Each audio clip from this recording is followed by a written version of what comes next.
Bueno, la idea es continuar con el mismo tema del video pasado. Voy a intentar explicar lo que expliqué anteriormente de forma distinta.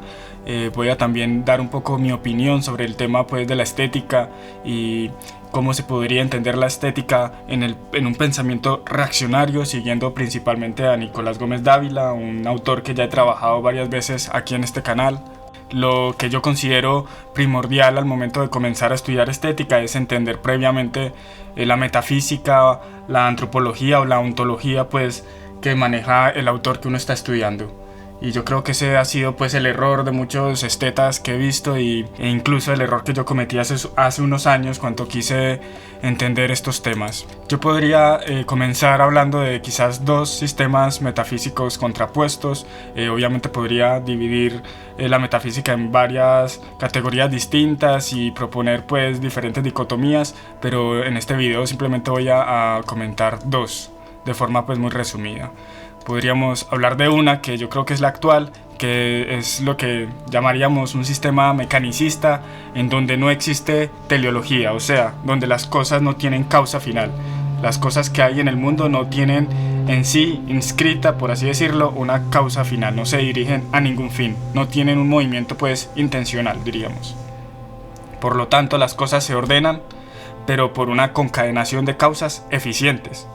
Como, no sé, por ejemplo la fila de piezas de dominó, que una se cae y tumba a la otra y así sucesivamente, dando pues paso a lo que llamaríamos mundo. Bueno, en este sistema el hombre no tendría por tanto ningún fin inscrito en él, sino que sería casi que una fatal libertad. Esto pues también lo comenta Gómez Dávila, dice que el hombre es libertad carente de propósito, de finalidad y de meta, en el pensamiento pues moderno con el que él se está peleando. Por tanto, el hombre es aquel que elige libremente su meta, entonces se funda en su libertad. ¿Y qué pensamiento estético se seguiría pues de esta concepción metafísica? Partiendo pues de una definición de belleza, propongo pues aquí la clásica de Santo Tomás, aquello que visto causa placer, dice pues este filósofo. Y entonces creo que las posibilidades estéticas dentro de esta antropología estarían ligadas a los apetitos, los cuales, después de saciarse, causan también placer. Y de aquí se siguen para mí dos posibilidades. En la primera de las posibilidades están estas estéticas, estoy pensando en Kant o en Schopenhauer, en donde se busca pues el desinterés.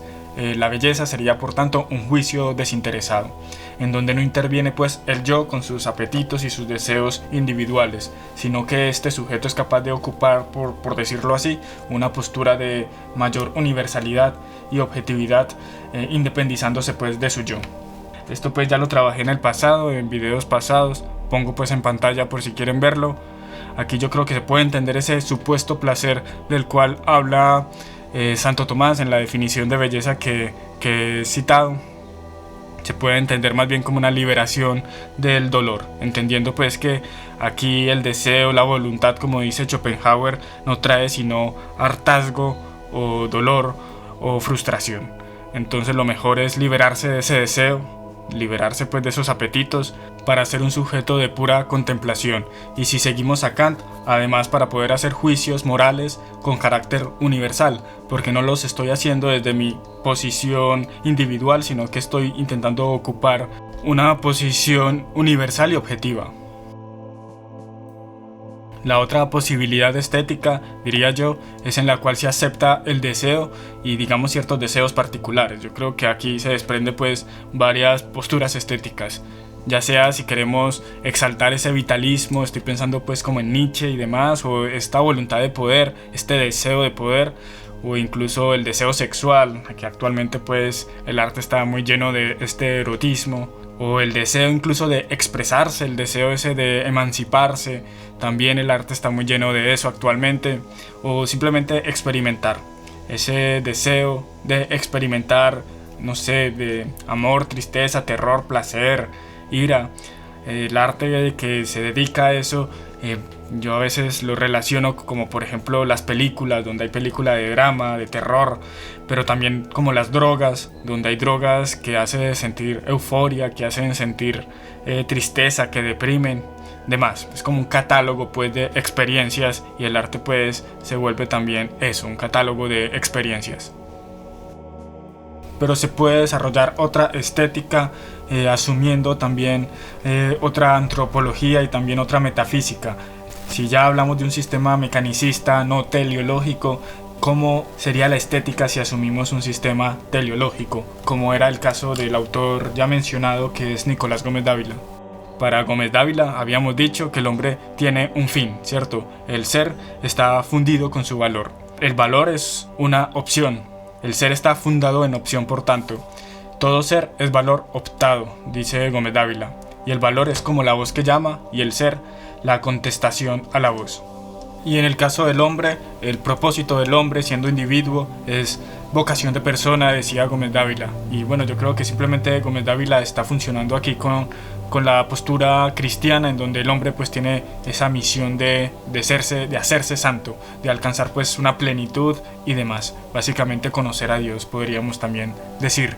Pero esta idea también está en muchos otros autores, principalmente autores clásicos, por ejemplo Aristóteles, en donde el propósito del hombre es desarrollar y además hacer uso de aquello que le es más digno, en este caso la sabiduría. Por tanto, el propósito es contemplar también esta primera de las causas, que sería el motor inmóvil, que vendría siendo básicamente Dios, el Dios aristotélico, que mueve sin moverse, o sea, por medio de la belleza. Aquí ya estamos entendiendo cómo funciona esta estética, porque mueve al atraer aquello pues que quiere conocerlo, ¿cierto?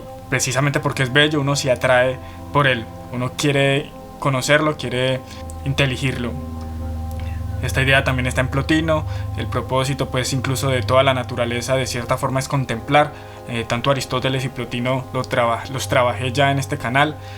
También en los estoicos y en Platón está esta cuestión que he escuchado con el nombre de axiarquismo, en donde las cosas tienden, ya sea por razón del logos o porque existe un bien fuera pues del mundo, por así decirlo, tienden pues a moverse de cierta forma, ya sea por medio de esta oikeiosis, que una vez también habíamos hablado de esto cuando hablamos de los estoicos, que es como, por decirlo así, esta tendencia a ordenarse en órdenes cada vez más grandes, en donde la misión del hombre es básicamente construir casi que una sociedad entre seres racionales, pacífica y demás, y bueno, esto ya lo había tocado anteriormente. Y si continuamos con la definición que había dado de belleza, en donde se entiende pues que aquello bello es aquello que visto causa placer, que era la definición de Santo Tomás, ¿cómo se seguiría aquí una postura estética al respecto? Se entendería que ese placer es causado porque el hombre satisface ese fin por el que ha sido pues fundado. En el caso de Gómez Dávila tiene que ver, como había dicho, con Dios. Dios sería pues ese fundamento de la belleza, sería, por así decirlo, la suma belleza. Y el mundo es bello porque conserva de cierta forma la huella de Dios, tanto el ser que ha sido dado por Dios y la hermosura, decía San Juan de la Cruz, como ese orden que lo hace posible de ser. Esto lo dice Gómez Dávila.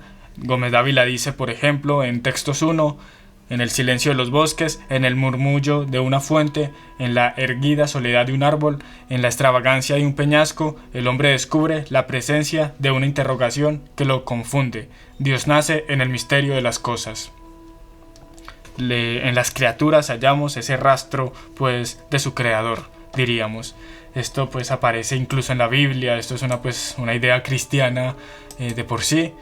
En Romanos, San Pablo dice que porque lo invisible de Dios, es decir, su eterno poder y su naturaleza divina, se hace claramente visible desde la creación del mundo y pueden comprenderse por medio de las cosas hechas.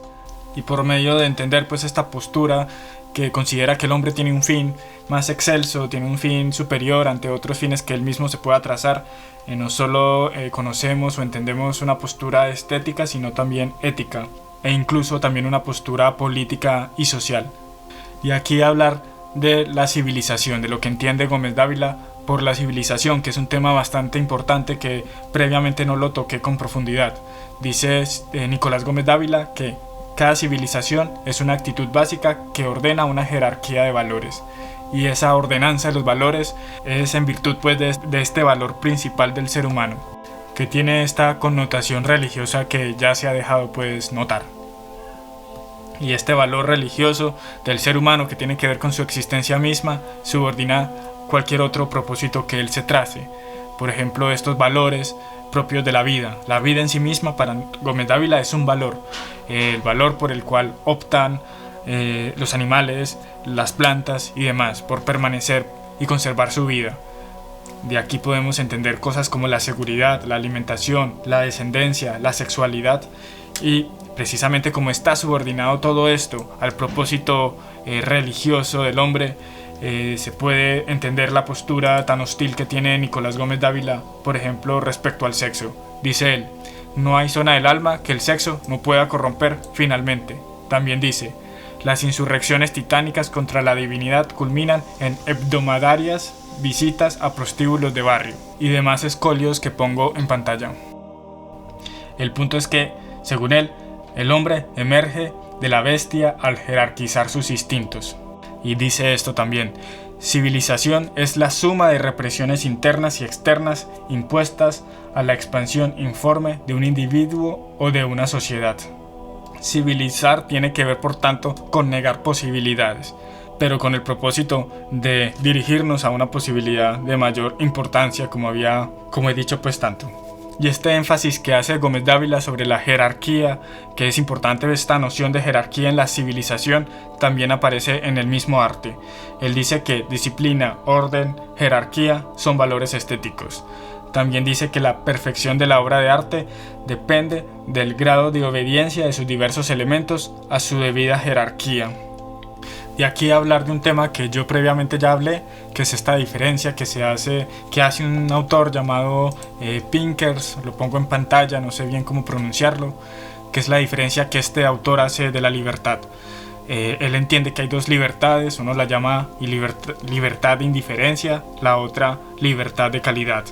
El ejemplo que pone para entenderlo bien es si una persona se encuentra al frente de un piano.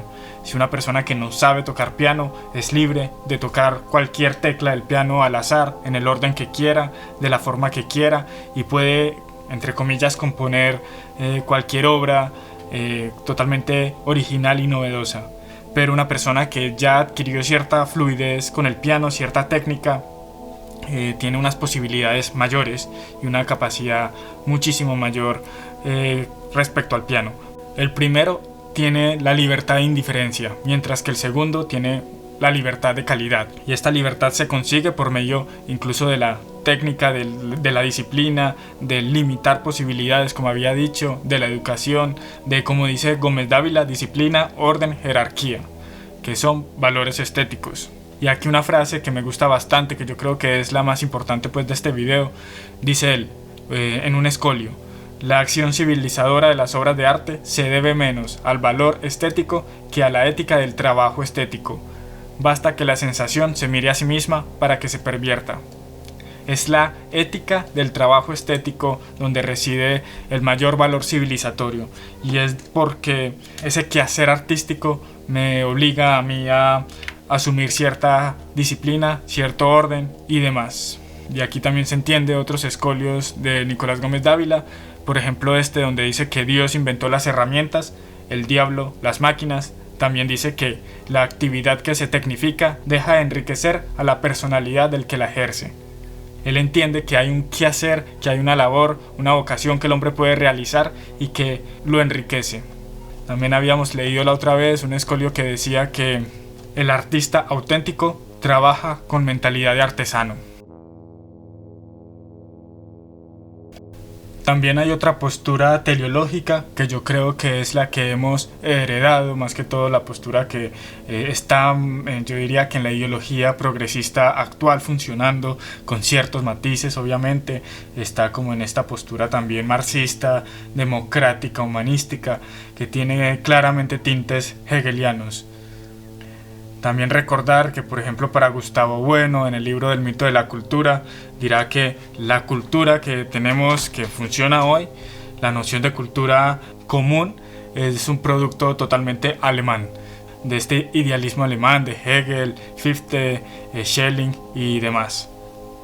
En esta postura teleológica, el ser, digámoslo así, es una especie de pensamiento que se piensa a sí mismo y en el momento de pensarse se tiene que alienar, de cierta forma se aliena, como que se separa, se hace no ser, por así decirlo. Aquí comienza a desplegarse para después replegarse y se repliega por medio del hombre. El propósito del hombre sería por tanto reconciliar el absoluto, conmensurar por tanto el ser y hacerlo consciente de sí. Y también aceptarlo de cierta forma. Aquí también estoy pensando como en Spinoza, en un momento Spinoza en la ética dice que, pregona este amor intelectual a Dios y se pregunta si Dios puede corresponder a este amor. Y la respuesta principalmente sería no, porque aquí Dios en Spinoza es la misma naturaleza. Pero sí me puede amar Dios en la medida de que toda la humanidad ame a Dios, porque uno está involucrado en esta misma naturaleza. Entonces, si yo amo a la naturaleza de cierta forma me ama a mí también, ¿no? Porque hay una naturaleza que ama, que soy yo mismo, una naturaleza que se ama a sí misma. Sería como repliegue del ser. Entonces, por un lado está reconocer al otro.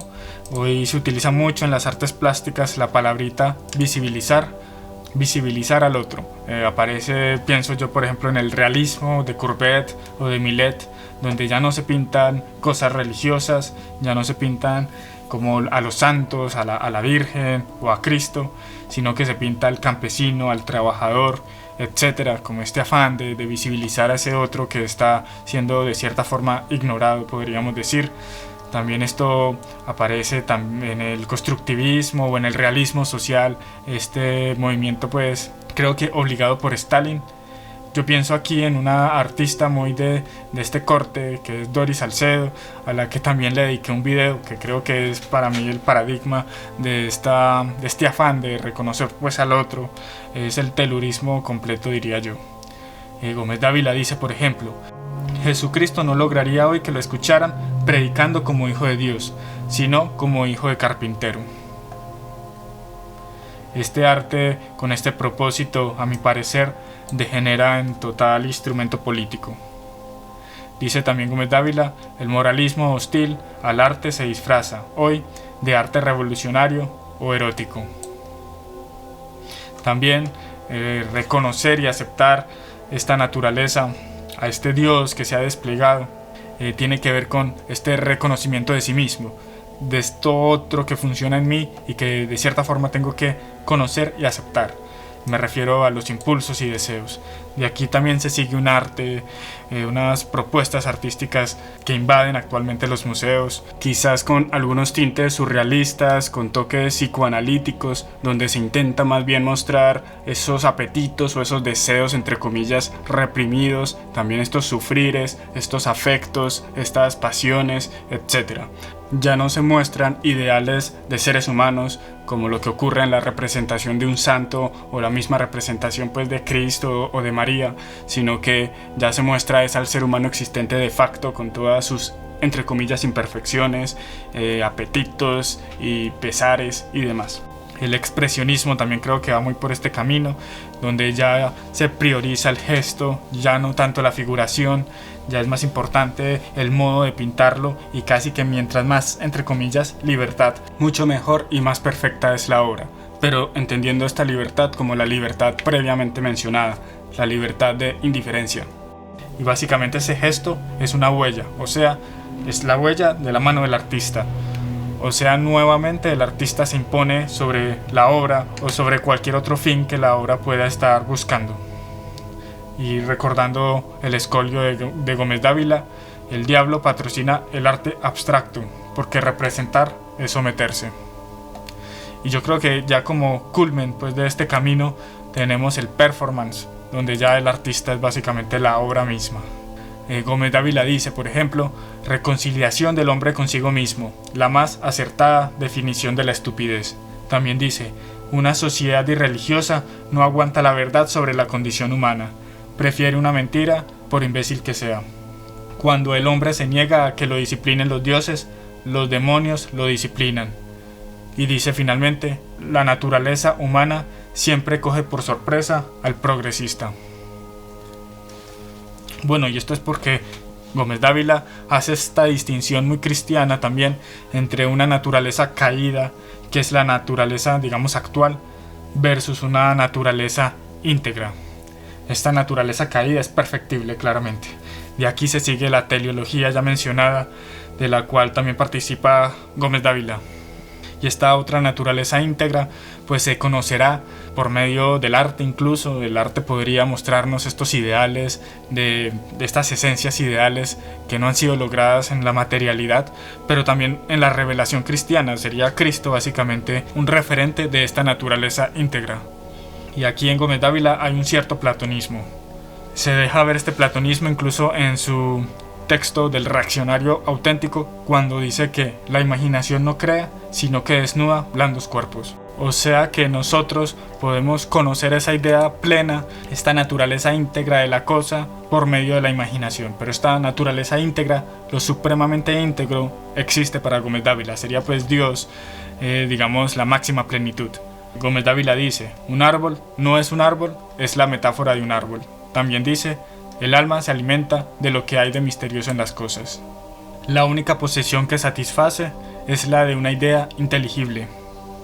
El referente del arte en este modelo, el modelo pues de Gómez Dávila o el clásico, serían estas naturalezas íntegras que pertenecen quizás más al mundo de las ideas que al mundo actual, donde solo vemos naturalezas caídas, donde los mitos y la religión ocupan un papel importante. Pero en el sistema no teísta, ¿cuál sería el referente del arte? O sea, ¿por medio de qué modelo entiendo que una cosa es arte? Y bueno, de esto yo también hablé previamente. Básicamente el referente del arte es el mismo arte. Actualmente creo que esta es la postura que en otro video desarrollo con mayor profundidad, pero yo creo que esta es la postura que está funcionando. El arte tiene en sí mismo actualmente una tautología interna, donde el arte es fundamento de sí mismo. Yo creo que esto también se deja ver en los filósofos del siglo XVII-XVIII que tocan estos temas. También, por ejemplo, en Winckelmann, en donde él habla de ese ideal de belleza que toma de los griegos. Los griegos serían ese referente, el arte griego sería el referente incluso que él pregona. Hume también, en su texto sobre estética, la norma de gusto y otros escritos sobre estética, también habla de que para refinar este gusto hay que ver las obras que se han conservado, las obras maestras que el tiempo ha conservado, que la historia ha mantenido. Toca apelar a modelos artísticos para refinar el arte constantemente.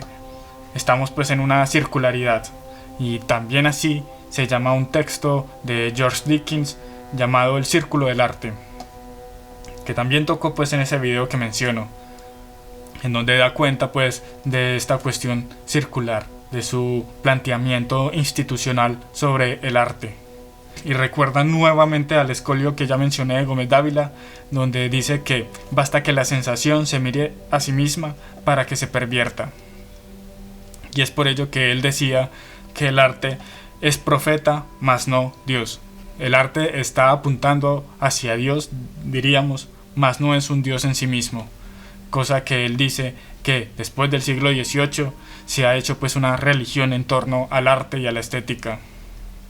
Dice él, la existencia del arte no es prueba de la grandeza del hombre, sino de la conmiseración divina con su impotencia. Y de aquí se sigue la postura que también mencioné previamente, que tiene Gómez Dávila sobre la cultura, donde la cultura para él es una repetición de pautas, una cacería de fieras enjauladas. La cultura pierde, por tanto, el fundamento. Es un bárbaro, por así decirlo, que se asombró de la civilización construida por sus padres o por una nación extraña y empieza a replicarlo, pero es porque ve en las cosas hechas por los hombres sus propias manos reflejadas, su propia capacidad de construirla, más no esos valores que las cosas quisieron mostrarnos, vislumbrarnos. Dice él, toca desacreditar la cultura para que no sea rentable envilecerla al servicio de la política o de la industria. La cultura no es tanto la religión de los ateos como la de los incultos.